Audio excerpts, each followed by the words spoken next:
Première institution sous-régionale à se mobiliser au chevet du Mali au début de la crise en 2012, la CEDEAO vient de témoigner à nouveau son soutien indéfectible au peuple malien. C'est à Kati, dans la ville garnison, que le président de la commission a déposé une gerbe de fleurs au pied de la stèle dédiée aux martyrs morts pour le pays. Le pays a souffert de nombreuses attaques, de nombreuses violences qui ont fait vraiment des pertes en vies humaines parmi les forces de défense et de sécurité. Ces forces vraiment ont payé et continuent de payer un lourd tribut. Et par-delà le Mali, bien sûr, c'est toute la CEDEAO. Vous savez qu'il s'agit de la communauté de 15 pays et tout ce qui se passe au Mali, évidemment, affecte aussi également la CEDEAO.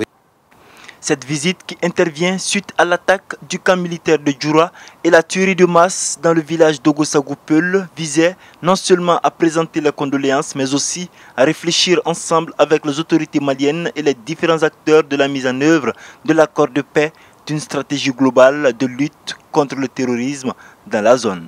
Ce que la CEDEAO souhaiterait, c'est qu'une stratégie globale puisse être définie au niveau de la région pour contenir ces conflits qui se passent souvent, on pense, entre des communautés, alors qu'en fait c'est de la stigmatisation dont les djihadistes se servent pour essayer, si vous voulez, de maintenir le chaos dans certaines parties du pays.